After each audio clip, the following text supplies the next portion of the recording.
Power Trip of Wrestling. I'm your host, JP John Paz. With me today, very special guest, returning guest after a few years. He's, of course, the owner, or was the owner and founder of Extreme Championship Wrestling, ECW. He's got a new book out. We'll hear all about that. He's Mr. Todd Gordon. Todd, welcome to the Two Man Power Trip. How you doing?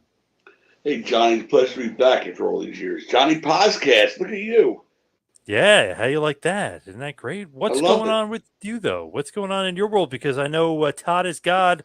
The new book is out there. It's been a whirlwind. I mean, my God, ever since it hit, even before it hit the stands, it went number one. It pre-sales before it even got out on, released by Amazon. Now then opened up as number one. I mean, it's been very cool. But boy, I'm hearing from everybody. I'm hearing from people I haven't heard from in so many years. Hearing from people I didn't know I was related to. Hearing from a lot of different people. It's been a very cool experience. I'm meeting a lot of new people too with the podcast and stuff. So, of course, the book is Todd is God, the authorized story of how I created Extreme Championship Wrestling. You and Sean Oliver, kicking ass and taking names over there. Sean's great. I mean, he did the kayfabe commentary series, and he was very successful with that. He also had a successful book before this. Um, I did two videos for him, two DVDs, and we became friendly. So we talk occasionally now and then after that, and I tell him a story. He'd be hysterical. He goes, "Oh my God, you got to write that down. Put it in the book." I said, "There's no book." He goes, "There's going to be a book." I said, "There's not going to be a book." Anytime I tell him a story, same thing would come up. He said, "You got to put that in the book." I said, "There's no book." Finally, he says, "I want to write a book." I said, "I don't want to do a book. I want to write a book. I don't want to do a book."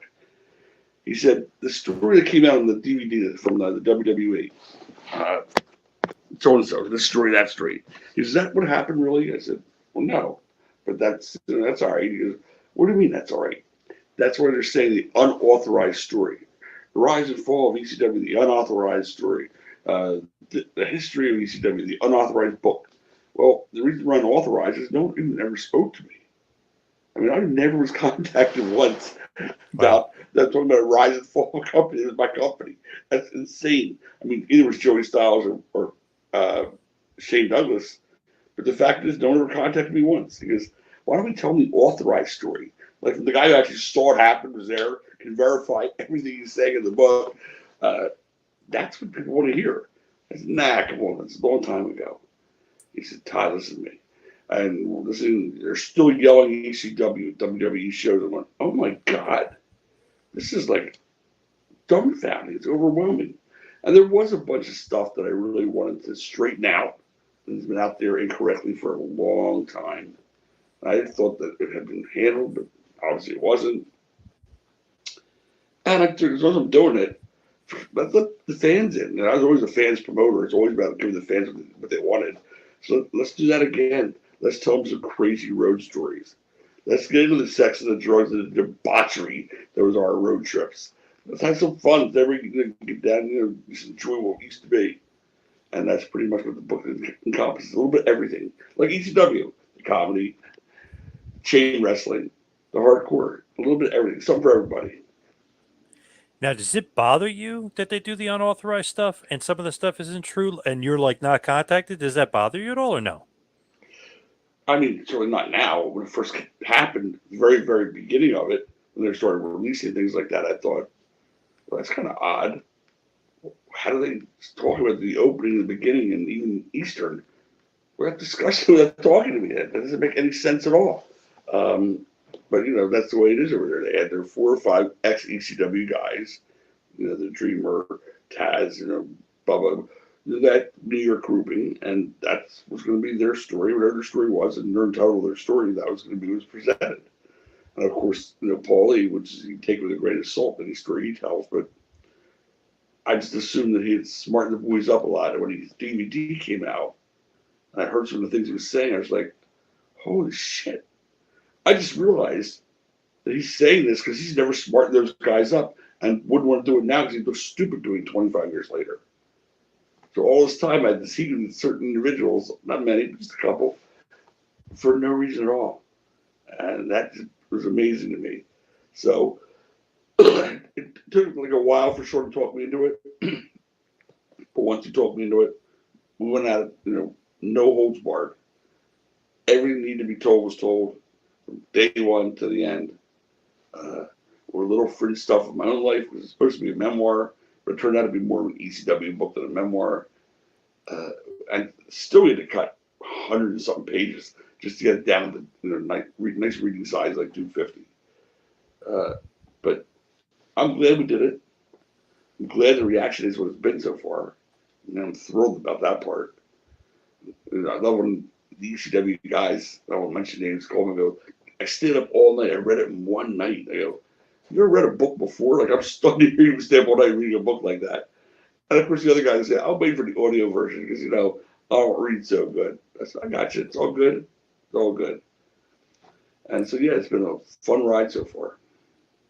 When you look at like your version, quote unquote, versus their version, is it like completely different? Like as far as you telling a story, like are they being misremembering the facts? I guess you could say, or are they being a liar? No, Like, I mean, like it's very, in terms of what story wise was out there, not out there.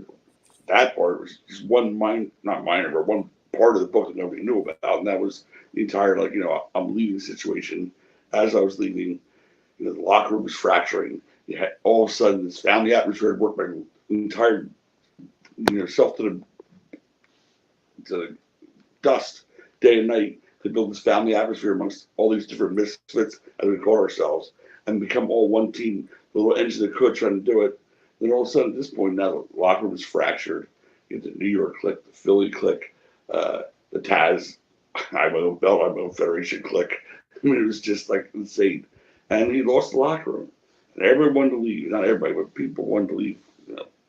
Sandman, Fonzie, Shane, like everyone wanted out. They were miserable there. So I said, I'm told I had to go because we got to a point where I just couldn't do it anymore. And he said, how about this? Why don't we get a mole address? There's a mole. You're already trying to help these guys anyway. It was a public enemy, but that's turned into like a mole situation. But I'll never bring your name up in a negative way ever in my life. And you don't say anything about that. So we made an agreement basically. I stayed silent. He stayed silent. But he got the boys together, like as a locker room. Listen, we're under attack from outside forces. We need to band together again, become that group again, a team, us against the world, like we used to do. We used to fight WWE, WC. Now we got to band together, and that was his way of trying to get the locker room back. And I thought that was great because, hey, I don't want the company to go under. I mean, I'm still getting repaid my money back for that. So the last thing I want to see, so no problem with that by me. But then when I see a DVD 25 years later, and he goes, yeah. So that's what happened. He left and he tried to get the other guy. And I said, wait a minute. You never smarten those guys up because there's no other reason for him not to have said that like that. I mean, everybody else knew from day one. Sammy knew, Fonzie knew, Scorpio knew. I mean, Sabu knew. So who are you talking to? Like 4 or 5 guys who worried about getting mad at you, so you just let me hanging like that? But there's a lot more to go. There's a lot more that goes on, as I said, behind the scenes there, in terms of all that and our split and how it split and how it happened. And a lot of deception was involved. A lot of deception.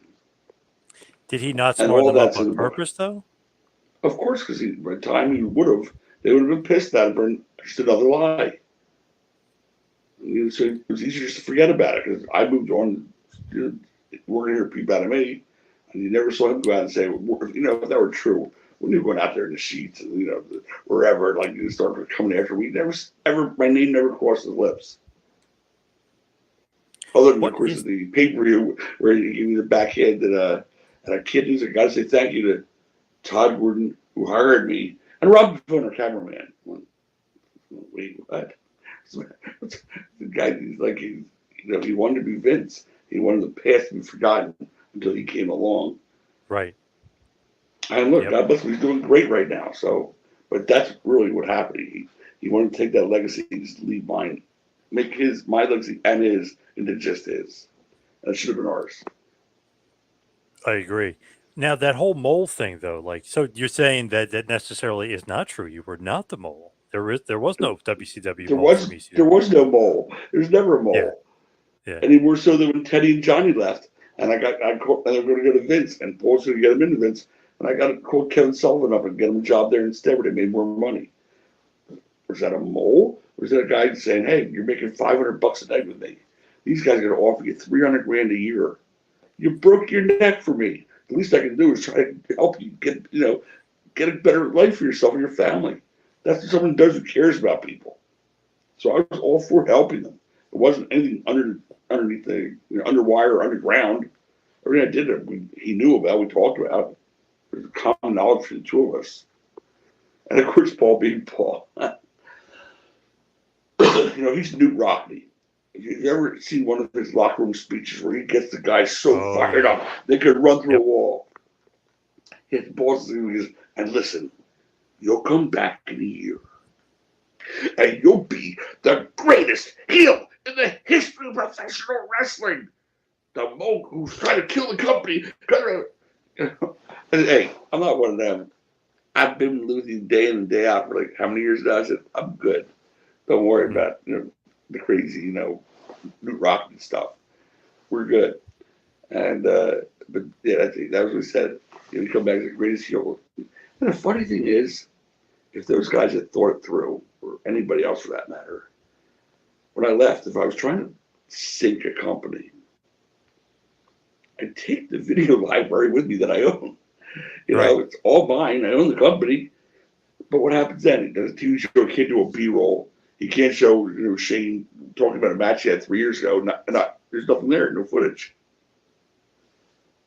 That's the way you sink a company.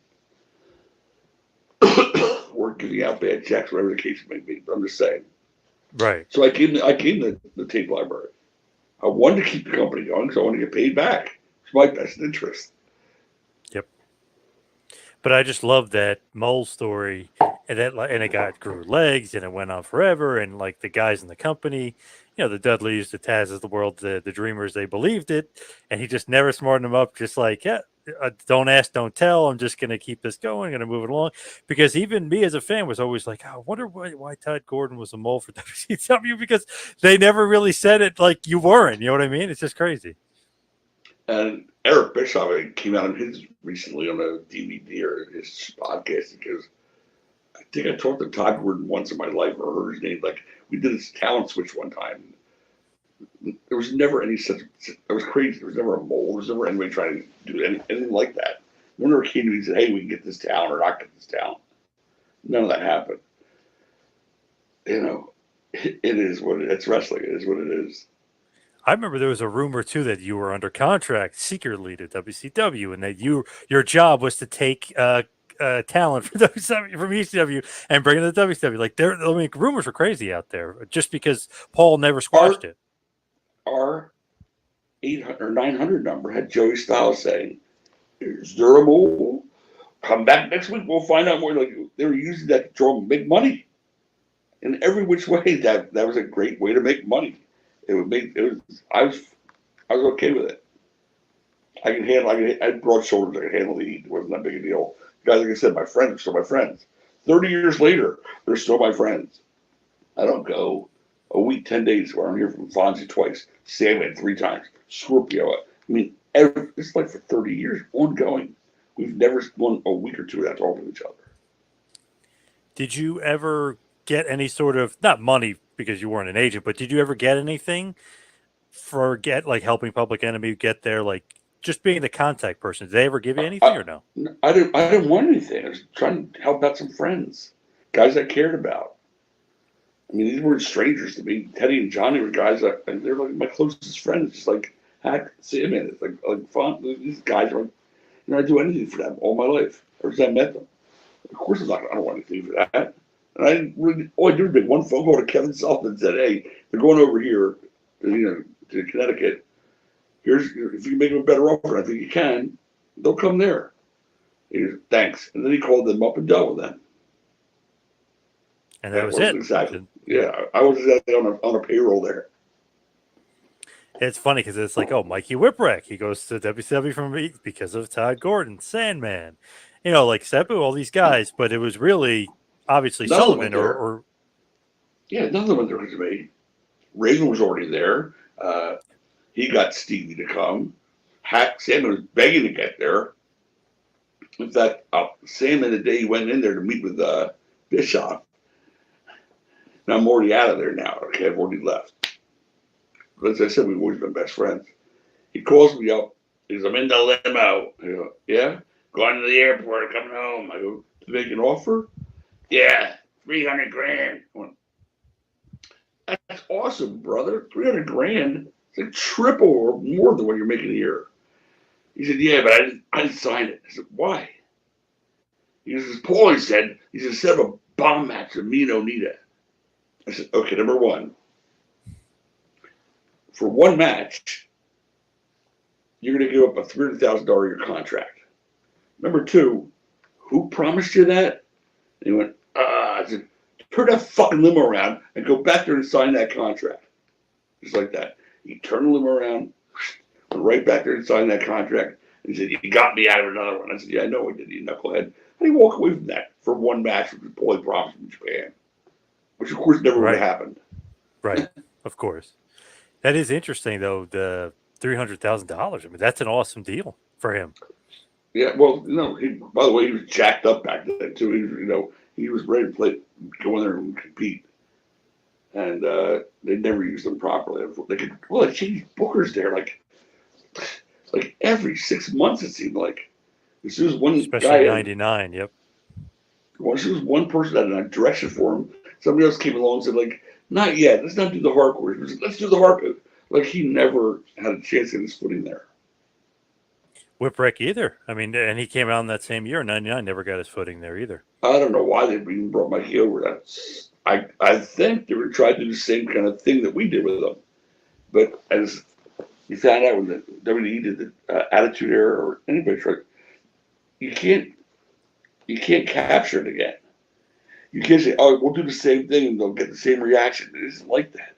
We call it lightning in a bottle, quite honestly. At the right time, the right place, when everything was like cartoons, we came along and said, we're the Howard Stern of wrestling. We're R-rated wrestling. And we're not for everyone. My first t-shirt said ECW. The back said, it's not for everyone. And it wasn't. And if someone came to me and complained and said, how dare you show that on TV? I had 2 words for them. I said, don't watch. It's not complicated. Don't watch. Change the channel. Yep. I mean, don't watch. But today, we tried to do that today, it had us off the air in a week. The whole country's going backwards now. Yep. That's so true. I mean, there's so many things like that. Whew. Oh, we could never put that show on today, even on cable or pay-per-view or whatever the case may be. But think about this: the company had financial problems, which led to the whole Paul taking over situation. Think about it. It's been 5 years later, John. There was no internet when we were doing this. 5 years later, we were charging $5, $10, whatever, a head for people to watch our live arena shows. We'd have been solid the entire time. We'd have made money. Yeah, there was no internet. All we had was tape traders selling tapes in Japan. And thank God for those Japanese buying our tapes. They kept us afloat. But expenses just got too high, and we got bigger and bigger, faster and faster before we were ready. But if there was an internet, what a different story would have been. Plus the TV money they throw around now with everybody, it's just absurd. Even without the TV money, if we just did our shows and people online were able to pay to watch them, we had enough hardcore fans. We just stayed afloat and then some. Oh, yeah, there's a much, much smaller promotion based out of New Jersey now that just does pay-per-views and stuff, and they're doing great. I can't even imagine if that was ECW, how good they would have done if it was just like pay-per-views paying $5, $10 per show or whatever it is. But our arena shows, our main house shows every month, just that alone, were the greatest of the greatest shows done ever. And that little tiny building with a crazy, heat in there during the summertime. I mean, and yet those shows were like everything. There was so much happening. You never knew who was going to show up. Who's going to come out? Oh my God, it's Arn Anderson and Bobby Eaton. What? The show's already sold out, but we still added those people on just so that people know if you're there, anything can actually happen. Rick Rude, where'd he come from? We would just bring people out without or tell them because we were already sold out. But we wanted the fans to know, like, we're still trying to please you. We still want to show you we're going to give you more than you can get anywhere else. I give you more for your money. Pardon me. You can't miss those surprises. You can't not go to the show. You can't not watch it because you're going to have a cool surprise or something to entice the fans. Funk in a Box. I mean, come on. You remember this Funk in a Box show? Yes. Oh, yeah. Yep. Come on. I'll Anybody tell you who's what, in a man. box, they're over. Well, yeah, it was Sandman who couldn't work because he had a concussion against Cactus Jack. And he had legit concussions. He'd have gone out there not caring if he had a concussion. So he's going to bring out a mystery guy. Bring out a big box with him. He pulls it up, brings out DC Drake. And of course the crowd shits on it. And we knew the crowd was shit on it because they were hoping for a bigger name or a name period. DC hadn't worked hardly at all in 5 years at that point. So of course they shit on it. But we wanted them to shit on it. That was the whole idea. Right. Until Sammy goes back into the box and Cactus takes that big top cover, pulls Sammy out of the box, gets in the ring and pulls it off. It's Terry Funk. The place goes berserk. Here's what made that angle work. One thing, not just the idea of doing it. Yeah, we got a great idea. Sandman went out that afternoon and bought 2 pair of identical sweatpants. The red, white, and blue, the stars, and the flag sweatpants. Oh, yeah. We didn't think of that. Funk would have come out of that box with a different pair of pants on. Now, some of the crowd may have noticed, but some would have noticed, and that would have been killed the whole angle. He thought, no, he comes out of that box, the guys think it's me, which is a brilliant but hugely important touch to make that angle work and to make it work. Yep. And so, yeah, and that he thought of that because he had a great mind for the business. And he's just a drunk. No, he's had a brilliant mind for the business, and he was a sponge. He learned it from anything he could. He lived and died 24/7 wrestling, and he came up with the sweatpants idea, and that's what really made that angle a hit. So he was one of your guys, right, Sandman? Like, I guess it's the Philly guys, if you will. Yeah, it wasn't just Philly though. I mean, like I said, there's also Public Enemy, Sabu, Ray, the guys who, yeah. But we had a group. Me, Sandman, Fonzie, and Scorpio. We still our posse, and Nancy Sullivan. God bless her. The 5 of us traveled together until she left and went back to WCW. After that, it was the 4 of us with an occasional add-on like Tommy Rich, Rick Rude, New Jack, whoever may be. But the 4 of us were a core that traveled everywhere together. And by the way, some of the best stories in the book are going to be the stories about the 4 of us on the road together. Because those are some insane, insane stories. But yeah, those are my guys. So like, we're best friends then, and we're best friends now. That's a long, serious commitment to friend. I mean, you're lucky to have one friend like that. I got 3 like that. I could have had 6, and they're all still alive. Right. But it's interesting. They weren't just Philly guys. I'm saying it wasn't just they weren't just Philly guys. Right. Skip wasn't from Philly. Fonzie's not from Philly. Only Sandman was. So also because the Philly guys really, Sandman and I were only 2 of the group from Philly. But it's funny. It's like that group is separate, but the New York crew, the Heyman guys, they try to be separate as well, and they like stuck together. So, like you were saying, there was a little bit of dissension amongst the ranks, right, between the guys. Only after I gave up ownership. Everybody still found me when I was running the place. And I was running it because I wouldn't have had it any other way. I saw dissension. I either work it out or they'd be gone. It's just like every worker who came in, Hawk, Curtis Hughes, any big name, Ron Simmons. Here's the deal. First night you're doing the job. If they say no, okay, you just got yourself a one-night gig. Because we don't want you on the team. And they say, whatever you say, boss, they're it. And that tells me they're a team player. And that was important to us. We don't want a Hulk Hogan in our dressing room. We don't want people to only come out because one guy's going to be the main event. It could have been Shane in the main event. It could have been Public Enemy. It could have been Terry Funk, Sabu. They were all stars. You couldn't have a bad show when they're all stars. You weren't Hmm. waiting for just the Ultimate Warrior to have this match or Hogan to come in or whatever. We were never in a person in a position where one guy could hold us up and say, I want more money and I'm not going to work. Okay. We got 9 other matches that are over just as much as yours is. For To the sure. BWO. Yeah, the BWO. Bring out the cut. There was so much going on. Yeah. Oh, here's Guerrero and Malenko. Wow, look at that. Rey Mysterio, where'd you come from? It never ended. The talent level was absurd. We just had the money to put on that, pyrotechnics, show. But man, did we have the talent.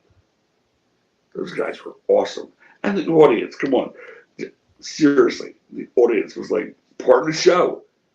The audience was like as important as the wrestlers were. We had such a symbiotic relationship with them.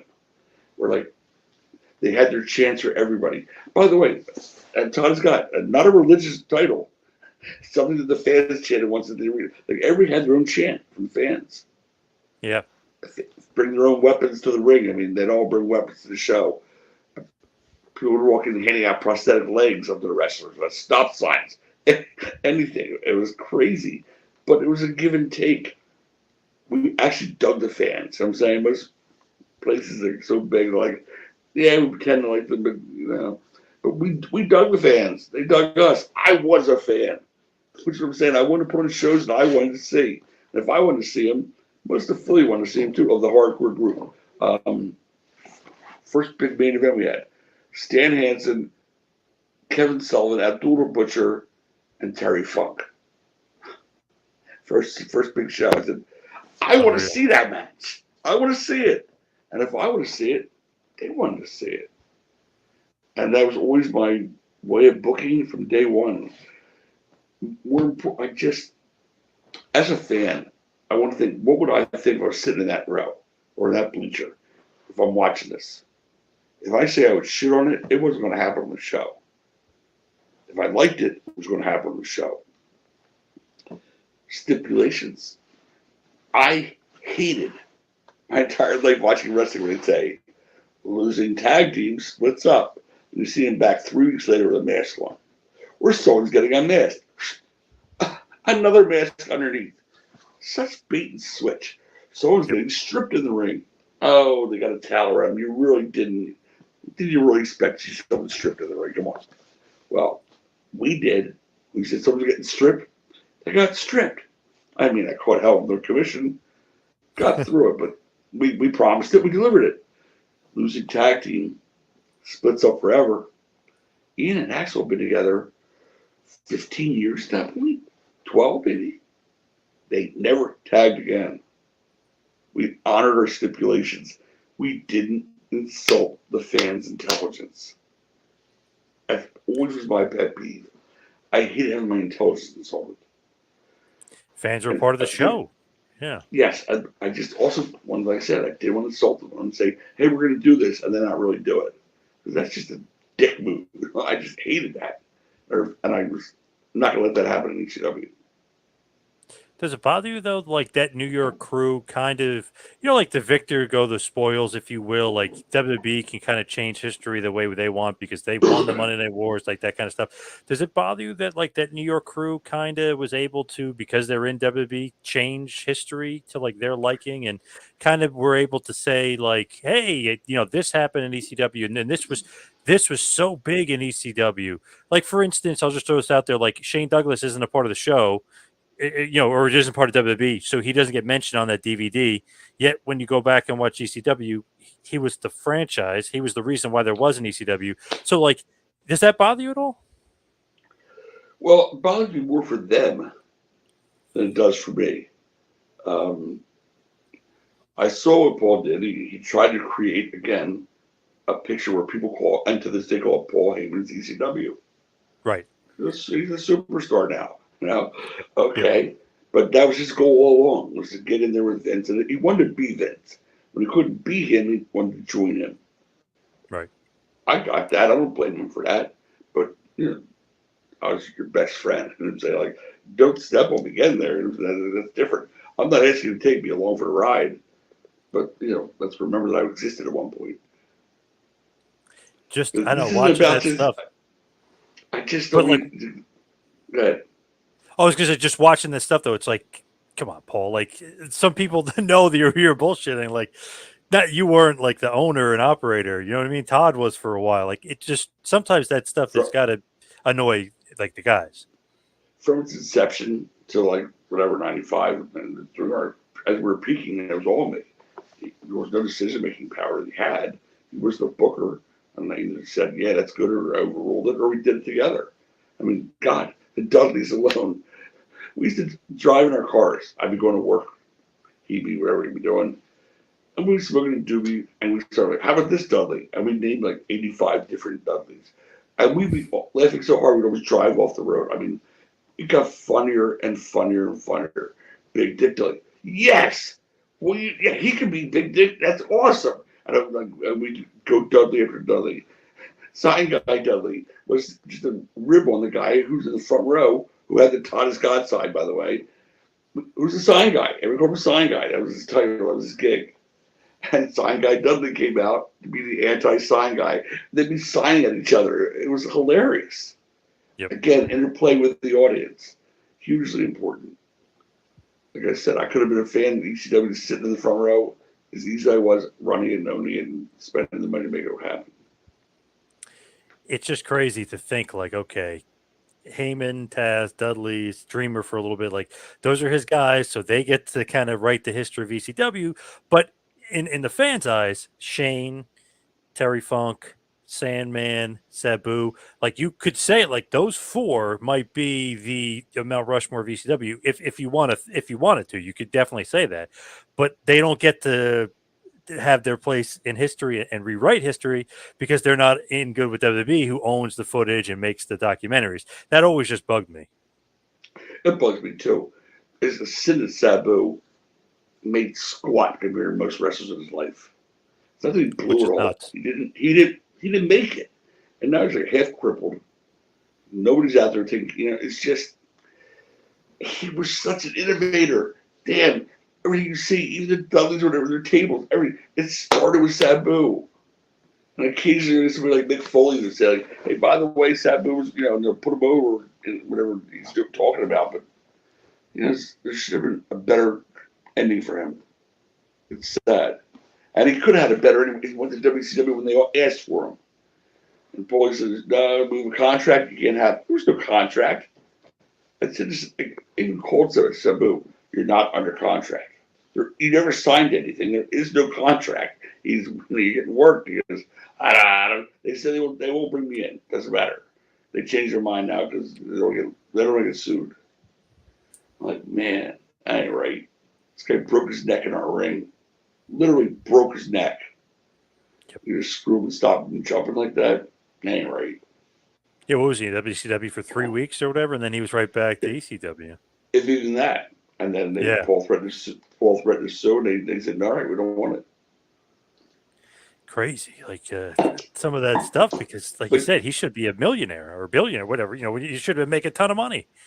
we certainly should be getting wordplay. I mean, someone should have had give him a super CD or whatever play where he made money for DVD. I mean, where he made money from it.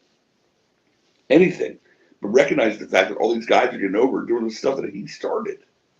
He's the first guy to ever bring a table in the ring. Tables now are like over forever. And when they come out, what do they all yell? ECW, ECW. But in all fairness, they should be yelling, Sabu, Sabu. He did first. He put himself Yep. through tables after matches. He'd win the match, put a table in the ring, and put himself through it. People are going, what the hell was that? That was Sabu. Innovator, And and he was absolutely nuts. Yeah. yeah, and the chair in the middle of the ring, jumping to the rope back to. I mean, when he could do it, he could go. When he was younger, he could really go. There's nobody like this guy. Do Nobody. you have any sort of relationship today? I know obviously with Sabu and those guys you do, but what about Paul Heyman? Any sort of relationship with him today or no? Paul and I were still friends until the DVD came out, which whatever it was, 14, 15. Hello, my name is Paul Heyman. And I'm watching it. It's fine. I was on it. He called me up and said, "Todd, do me a favor. Come on down. I'm doing a DVD about me say some nice shit or whatever. I said, all right, whatever, I got you covered. Came down, did the DVD at the Spectrum here in Philly. I was on it for like 5 minutes, whatever it was. That's what I hear him say. Yeah, he was the mole, blah, blah, blah. And I went like, what? Wait, what? Never talked to him again after that. And we spoke all the time through that. When I first left, when everybody was like, oh, bad guy, I was talking to him every day. Every day. Those guys had known that. They'd have hung him by a noose. Right. But but I understood he galvanized the locker room, and he needed to, or they were going to be dead right then and there. They lasted 4 more years. And that was a springboard towards those 4 years. It carried him for 4 years. But it was a springboard that galvanized that locker room again. I mean, I did tell Samuel with like a gun in his head, you're not ruining this. Don't you go in there and start, don't you say shit, because he's very defensive of me. I mean, he's like a true best friend kind of guy. Like, he hears somebody say anything he wants to fight right away. Well, he's the barroom brawler, but still, they talk about Todd. He's like, let's go. And we're still that way with each other. But yeah, he finally shut up and let things quieted down as I told him they would. And it went away. It went away within weeks. It's wrestling. What's next? Oh, look at that. Beulah. That's right, Beulah and Fonzie. You just move on. That's the business. It's okay. Did you ever talk to Paul after the DVD and say, why did you say that? You didn't even talk to him. Didn't have to. He Really? knew.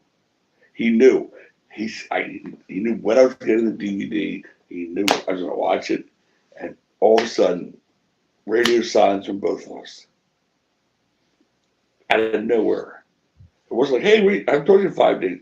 No, he didn't call or text. And I didn't call or text. It was, we understood.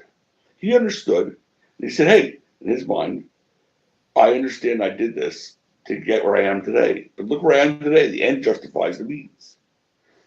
And, on some level, I guess it does. I mean, he's probably making millions of dollars a year now. He's out there in a main event for what? Through Big Show, Lesnar, and Punk. I mean, he's been main event ever since he's been on camera almost. Of every pay-per-view. There he is in the main event. So he's making money. Once they got him away from, the people, the bookie, even though I'm sure he wrote the storyline for, the whole Roman Reigns, Uso storyline, which has been brilliant, by the way. Yeah. He drew that out just like he did with Raven and Sandman, and Taz and Sabu. He drew that out beautifully because he's brilliant at what he does. He just can't be someone you trust a friend like that. But for his mind, brilliant. Do I think he should be on TV as much as he is? I think he's a little bit older now, and sometimes I think it's a little bit too much of him on TV. I think it hurts him a little bit. But I guess they're letting him just book this particular angle. I don't think he's booking anything else in there. But I think he's showing himself a little bit too much on TV. He got heavy, he got old. We all do. It's what happens. And but still, who's got a better gift of gab than him? He'll do a promo. Since I met him, you never once hear the word or a pause. Like, he doesn't pause. He doesn't miss a beat. He never says He never says or anything cliche. He's point. His mind still works like a motor, a machine. He is brilliant. But, he chooses to do things his way. See, this whole thing here, the book's not all just about Paul and I. There's so much more in the book than that. Here we are focused on that. Unfortunately, most people are focusing on that. Because that was the story nobody knew. And from there, that becomes the whole podcast. But there's so much more in the book than just Paul and I. It really is. You read it. You got to get it. No, not yet. I got to get it, though. I know it just came out, but I got to get it. Yeah, man. What about you and Eddie Gilbert? That's in there? John, every Yes. single thing is in there. How it happened, why it happened, the exact verbiage as it happened, including the Paul and Eddie breakup, all the Todd and Eddie. I mean, everything's in there. I did not hold back on anything, including my own foibles, my own indiscretions. I mean, if I'm going to talk about other people, I got to include myself because I was part of that grouping. I was not going to tell stories with other people. I was going to like tell stories about myself as well. So yeah, I left nothing out. I mean, I could have gone on for, like I said, 150 pages, but yeah, I left nothing out in this book. I put it all in there. That's what ECW was. Balls to the wall. That's what we do. When you do that, though, are you nervous of any sort of backlash? Like, oh, I can't put that out there because it might be too honest, or you don't care about that? You're putting it out there, like you're Todd I Gordon. think, You're not holding back. yeah, I mean, there were parts of me that I was concerned about my children and nieces and nephews, like that kind of people like reading it. But Right. in all fairness, they are all in their 30s and above. I have adult relationships with all of them. And I couldn't say, hey, I never lied to the wrestler. I don't lie to fans. And then not tell people in the book what the real deal was. I mean, my kids read it. I mean, they're 37 and 30, 38 and 36. And they're like going, hey, one particular chapter I wasn't too happy with, but I get it. We knew you were crazy. We understand the whole deal, and we love Uncle Hack. We love Uncle Scorp. That's what they call them. So we get it, and it's a good book. It's a good read. It's actually entertaining as hell. There's some really funny stuff in there too, and there's some sad stuff in there, like the shows, a little bit of everything. Have you gotten any calls from anybody? Be like, why'd you put that in the book? Or what has it mostly been positive? Because I know you said you were getting a lot of calls. No, it's been all positive. Like I said, especially from the ECW crew one. I stayed up all night reading it. It was amazing. Or he's Sandman. My God, he's taking notes of the book. You could have used a piece of paper. I signed a book to you like you're my best friend. Yeah, why did you have And to you're ruin the and book? Yeah. he's Yeah. writing on every page. What? Tell me about the story. I didn't know the story. Like he's making notes for himself. I said, that's like so. Yeah, it's funny, but I think that it's an honest book. If the guys are, there shouldn't be anybody upset in that book. One or two people, including Paul, will be upset because I expose things about us individually together or as a team. But there's nobody else. Nobody's buried in that book. I mean, I have great relationships and still do with almost anybody came through our doors. When you were looking like to write the book, obviously, I know you said Sean was kind of pushing you along to do it. Were you actually writing down all the stories and stuff? Like, were you actually keeping like a No, diary and stuff? Oh no. we would do Zoom maybe 4 times a week, and anywhere from 2 to 4 hours, depending on what day of the week it was. And he would say, "So the fire incident. Tell me about that." Off I go. So Sandman, give me some good Sandman stories. And 2.5 hours later, I said, "I know there's a lot more." He's like, "Wow, like I'm that's a lot of it." He's nuts. I mean, he is. But he's great. I mean, there's and him and Missy. I mean, there's so many stories in that book about the road. As I said, if you want a great Sandman story. Yes, absolutely. Yeah. All right, this is the book that I've told, so I don't mind telling publicly like this. We used to stay at the Travel Lodge, which is this round like castle and building every month, and we got kicked out of everywhere else in Philadelphia. And believe me, we got kicked out of every hotel in Philadelphia. So we called it the Loser Lodge because it was basically all of us and a bunch of losers what we were. And I Right. made a deal with the owner. I said, "Listen, just give us a couple floors that nobody else stays on, and that'll be good. And any damages I'll pay for, whatever the case may be. But we're going to take like 30, 40 rooms a weekend." And he's like, "Dude, I don't get that in a week here. Like, we're not drawing it. Like, done." Made a deal with the guys. That's where we stayed. Every month, the weekend of the arena shows. One night we're sitting in the hotel room. Sandman, Scorpio, Fonzie, and myself. A cocktail, smoking whatever we're doing. And Sammy goes, "Is this room 705? What? Is this room 705? Yeah. Look at the door. Yeah, why? Oh my God. He jumps up out of his chair. He runs to the corner of the room. Is ripping up the carpet. I go, "What the fuck are you doing, dude? I'm going to pay for that shit. What's the matter with you?" Go ahead. He rips up the carpet. Pulls out an 8-ball cocaine. We're all looking at each other like, what Holy just shit. happened? What the hell? What the hell just happened? He goes, "I forgot I put this here because I was going to Utah. I couldn't take it on the plane. And I forgot that I buried that." I go, "Now, we stayed there 6 months in a row since he put it there. He forgot for 6 months until he saw room 705. Yeah. Gets better. Scorp. Yeah. He goes walking down the hall, barefoot, snot rag in his pocket, no shirt. That's Sam. Now Fonzie and I run behind him. There's him, Scorp. Gets to the elevator. There's this giant like planner there. Scorp, help me lift this. They lift the giant planner. He goes, "Oh!" Pulls out another 8-ball cocaine. We're all going, "What the fuck just happened here?" This crazy. And we're on the floor. We're laughing. Our tears are streaming down our face. He goes, "Look at this." He's pulling up. Like he had a party for forever. It was crazy. And 6 months in a row he came there without remembering that once until 705 brought it back. That's the fun, like popped in his memory bank. Just boom. Oh, yep, that's right. That's great. That's a typical roadster, I'll tell you in the book. I love it.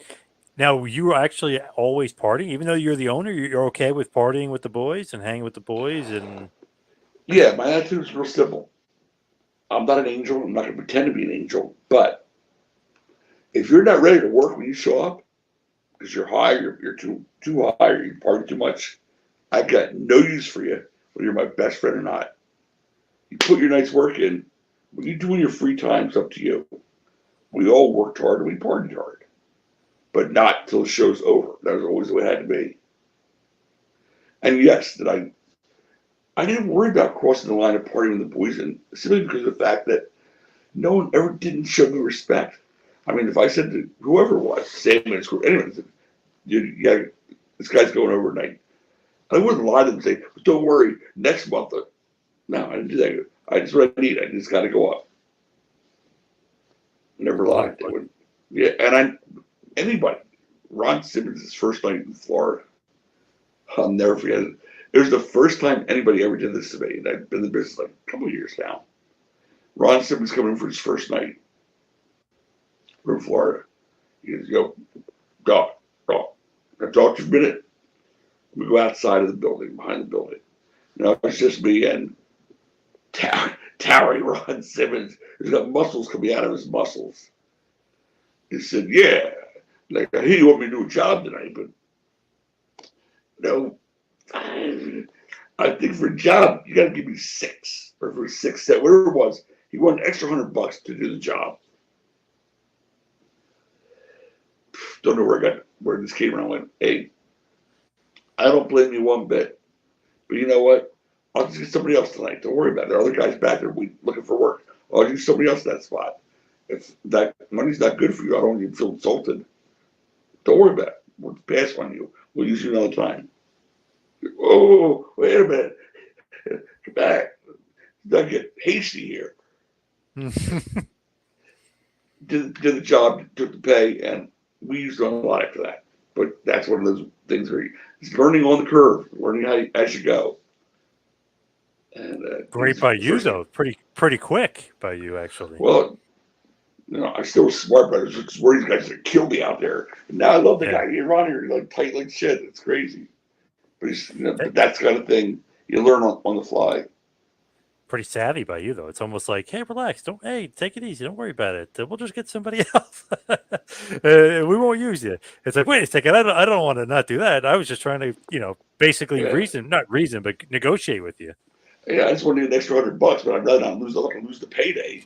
You know what Yeah, I'm you're saying? gonna So, lose the whole thing. Yeah, and obviously you don't want that kind of attitude. Not attitude. You don't want that kind of person saying, "Oh, hey, if you pay me more to lose, I'll lose," because that can kind of spread, and that's a horrible attitude to have. Like, hey, you win or lose, you're getting the same pay, right.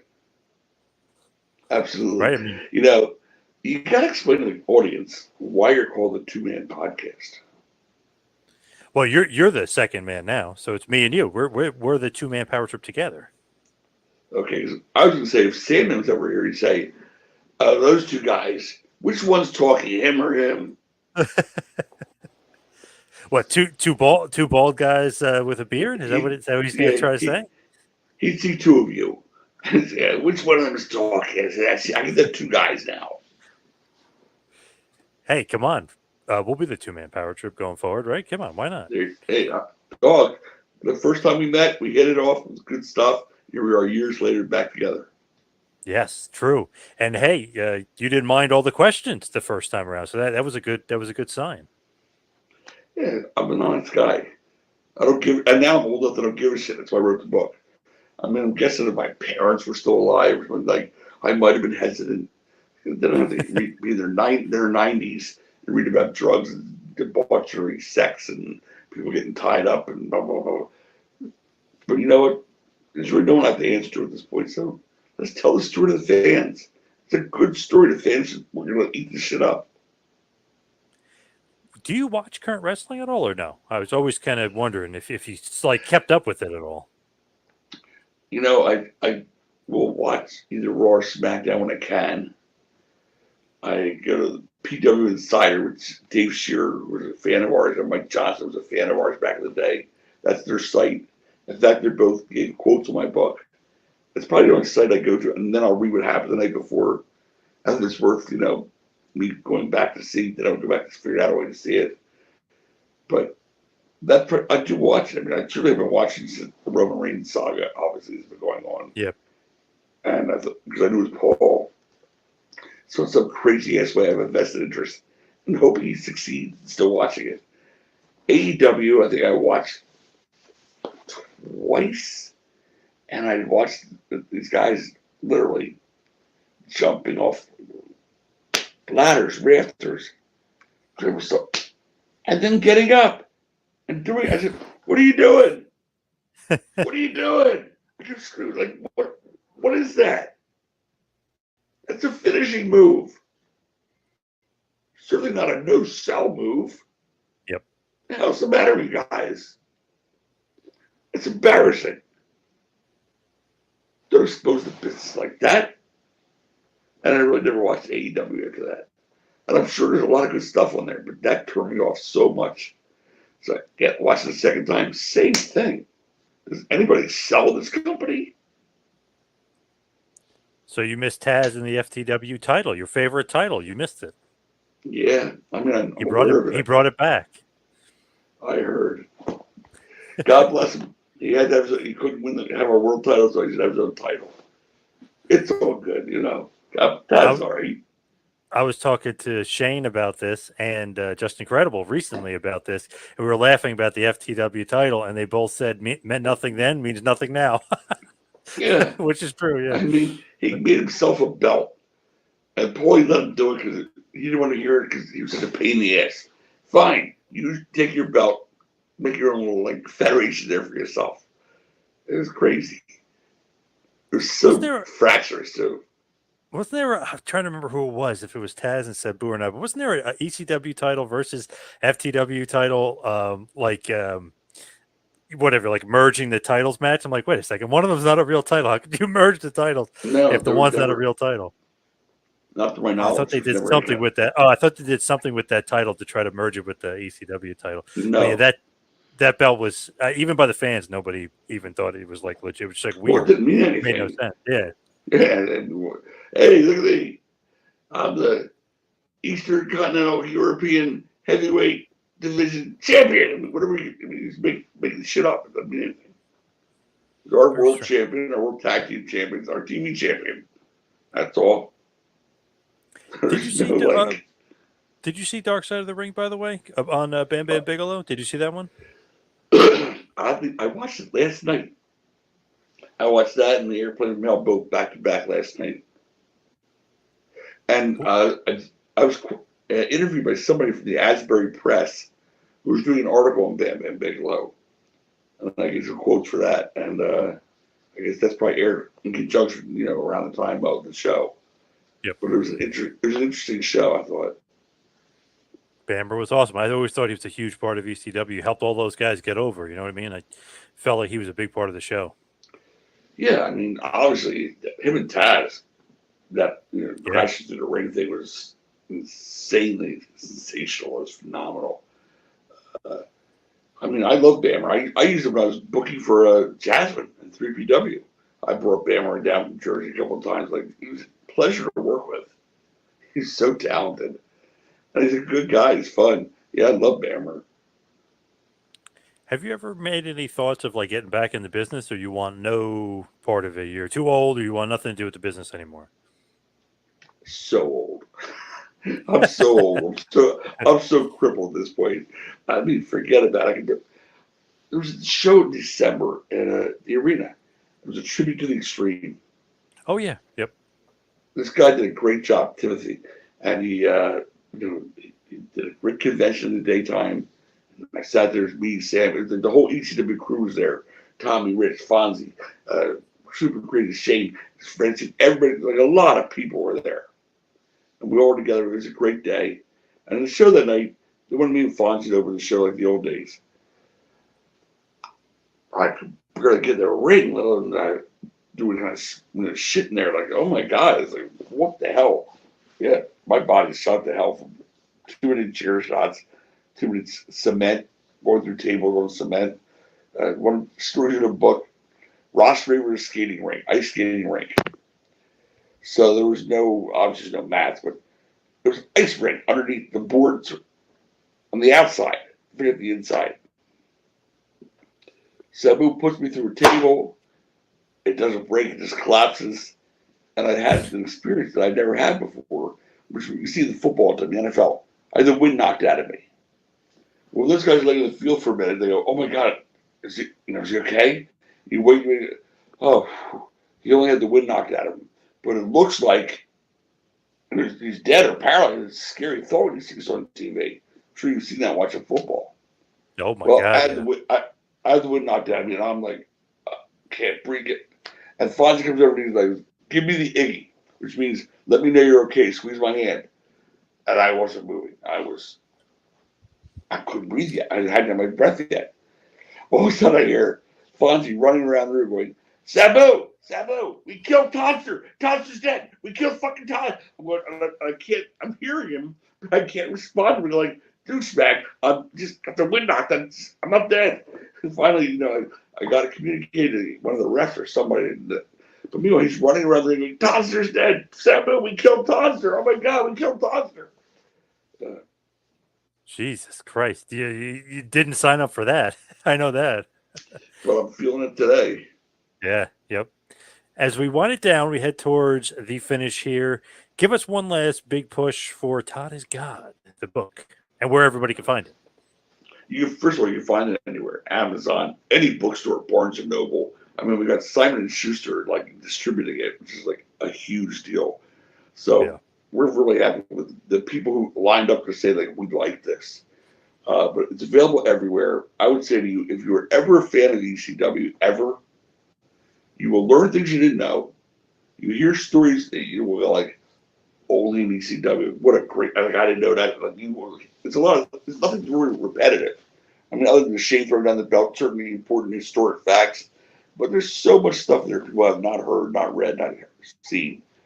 And if you love the product, if you love wrestling, it's a fun book to read.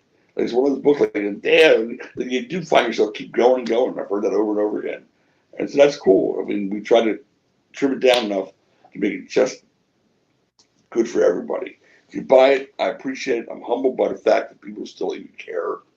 30 years later, that anybody cares, I find humbling. And I'm thankful for that. I'm grateful. I love the fans. I do. Todd is God, the authorized. You got to get that right. It's the authorized version of how I created Extreme Championship Wrestling. Todd, thank you so much for all the time. Really appreciate it. Awesome stuff. Johnny Podcast, always love you. Hope all your fans keep following you and keep building your show up because you're a good dude and you deserve it.